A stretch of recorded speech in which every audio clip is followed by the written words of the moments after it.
दोस्तों 7 अक्टूबर शनिवार को फिलिस्तीन द्वारा इजराइल में चल रहे म्यूजिक कॉन्सर्ट पर हजारों की संख्या में मिसाइल गिराई गई, जिसमें करीब 260 की संख्या में लोगों की डेथ हुई ऑन स्पॉट।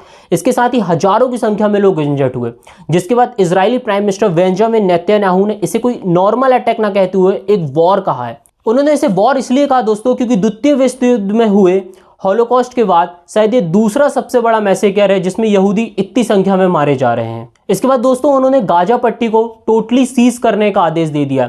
दोस्तों गाजा पट्टी की 3 बॉर्डर हैं, जिसमें से 2 बॉर्डर तो इजराइल की ओर खुलती है और एक इजिप्ट की ओर खुलती है। तो इजराइल की ओर खुलने वाली बॉर्डर से उन्होंने इलेक्ट्रिसिटी, वाटर और अदर इमरजेंसी फैसिलिटी को टोटली ब्लॉक कर दिया है। दोस्तों यदि हम गाजा पट्टी के बारे में जाने तो गाजा पट्टी दुनिया का मोस्ट पॉपुलेटेड डेंस एरिया है, जिसमें करीब 360 स्क्वायर किलोमीटर में 23 लाख लोग रहते हैं, जिनमें से 90% लोग फिलिस्तीनी हैं। लेकिन दोस्तों ये कोई पहली बार नहीं है इजराइल और फिलिस्तीन के बीच में। इसके पहले भी कई बार आपने इजराइल और फिलिस्तीन के बीच वॉर सुनी होंगी, जिनमें से 1948 की वॉर सबसे फेमस है, जिसमें से अकेले इजराइल ने करीब 4 से 5 अरब देशों को एक साथ 4 से 5 दिन के अंदर हराया था। लेकिन दोस्तों क्या कारण है कि इजराइल और फिलिस्तीन हमेशा आपस में लड़ते रहते हैं? कुछ फेमस वॉर तो लोगों को पता है, लेकिन छोटे मोटे अटैक हर रोज होते रहते हैं। इसको जानने के पीछे दोस्तों हमें द्वितीय विश्व युद्ध में जाना होगा, क्योंकि द्वितीय विश्व युद्ध में ब्रिटिश साम्राज्य को यहूदियों का सपोर्ट चाहिए था। तो यहूदियों को उन्होंने वादा किया कि वो उन्हें रहने के लिए एक सेपरेट कंट्री देंगे। जब द्वितीय विश्व युद्ध में ब्रिटिश साम्राज्य ने ऑटोमन साम्राज्य को हराया तो उन्हीं का एक हिस्सा फिलिस्तीन में यहूदियों को वहां जाकर बसा दिया। चूंकि वहां पहले से फिलिस्तीन लोग रह रहे थे, तो जब यहूदियों को वहां जबरदस्ती बसाया गया तो उन्होंने उस चीज का रिएक्शन किया और उसी रिएक्शन में छोटे मोटे अटैक स्टार्ट हो गए। चूंकि अरब देश फिलिस्तीन के साथ थे तो 1948 में उन्होंने सबने मिलकर इजराइल पर अटैक किया।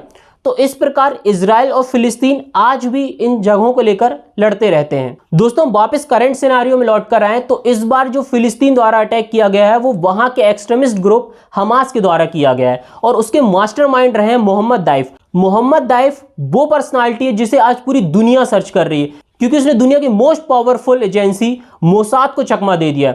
वो हजारों की संख्या में गाजा पट्टी में मिसाइल्स कलेक्ट कर रहा था और इस बात की भनक भी नहीं लगी इजरायली सरकार ना ही मोसाद को। इसके साथ ही दोस्तों उसने इस बार के वॉर को वेपन्स तक सीमित नहीं रखा, बल्कि इजराइल की बॉर्डर के अंदर घुसकर इजरायली लोगों को प्रिजनर बना रहा है। उसके साथ ही उन पर बहुत सारे अत्याचार कर रहा है या फिर टॉर्चर कर रहा है। उन टॉर्चर्स की वीडियो इमेज आप लगातार इंटरनेट पर देख सकते हैं। वो इतनी ज्यादा क्रूर है कि उन्हें दिखाना भी शायद हमारे चैनल के लिए इनएथिकल होगा। और इस क्रूरता भरी वॉर के अगेंस्ट में इजराइल के फॉरेन मिनिस्टर ने कहा है कि ये लड़ाई हमारे अस्तित्व की लड़ाई है।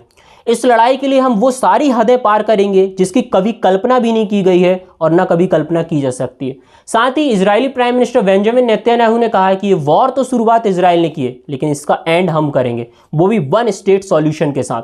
दोस्तों 1 स्टेट सॉल्यूशन का मतलब है कि जो इजराइल फिलिस्तीन का एरिया था, अब वहां इजरायली और फिलिस्तीन मिलकर आपस में नहीं रहेंगे, बल्कि सिर्फ इजराइल रहेगा। इसके साथ ही दोस्तों अंतरराष्ट्रीय स्तर पर जाएं तो यूएस के प्रेसिडेंट जो बाइडेन ने इजराइल को अपना समर्थन देते हुए हर जरूरी मदद का वायदा किया है और इसी मदद के चलते उन्होंने फाइटर जेट्स और कुछ वेपन्स इजराइल भेजना शुरू कर दिए।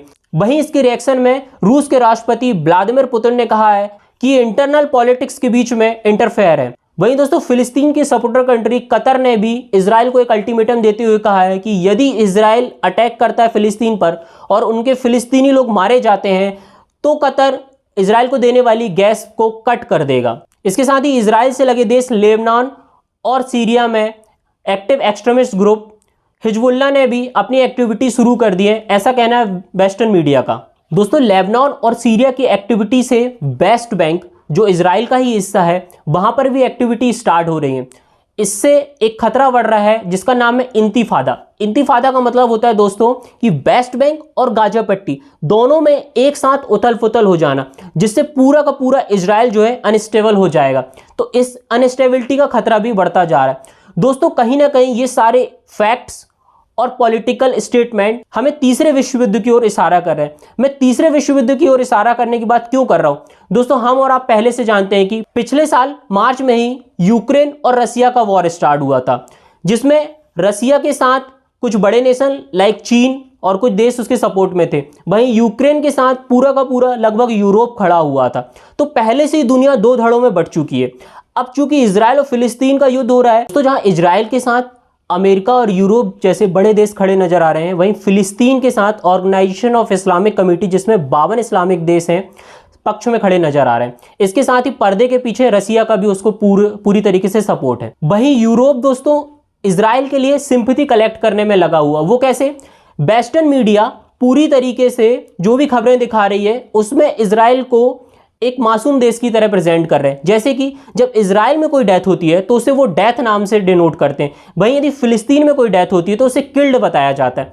दोस्तों युद्ध दोनों तरफ से हो रहा है, मारे दोनों तरफ से मासूम लोग जा रहे हैं, तो किसी को डेथ या किसी को किल्ड बताना ये कोई इंसाफ नहीं होगा दोस्तों। लेकिन दोस्तों थर्ड वर्ल्ड वॉर के लिए हमें एक और थ्योरी काम करती नजर आ रही है, नोस्ट्राडामस।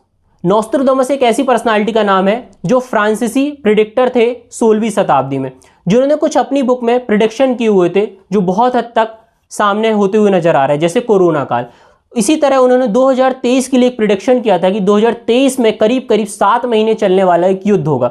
वो 7 महीने का युद्ध कहीं ना कहीं बहुत सारे विशेषज्ञ तीसरे विश्व युद्ध की थ्योरी से जोड़ रहे हैं। तो ये दो थ्योरी काम कर रही हैं, लेकिन सेकंड थ्योरी को दोस्तों हम इग्नोर भी कर सकते हैं क्योंकि सिर्फ ये एक प्रिडिक्शन है। लेकिन सवाल ये उठता है दोस्तों, क्या ये युद्ध को रोका नहीं जा सकता? क्या international organization like United Nation table talk के माध्यम से बातचीत कराकर इस युद्ध को विराम नहीं करा सकते? दोस्तों जब भी जंग होती है तो विक्टिम ज्यादातर महिलाएं या बच्चे बनते हैं।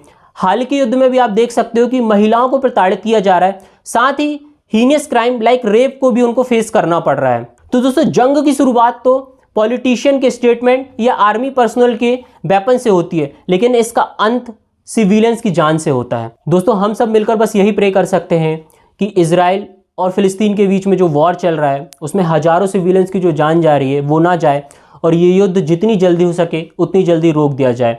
यदि आप भी यही सोचते हैं दोस्तों कि विश्व सिर्फ शांति की ओर आगे बढ़े तो कमेंट करके जरूर बताएं।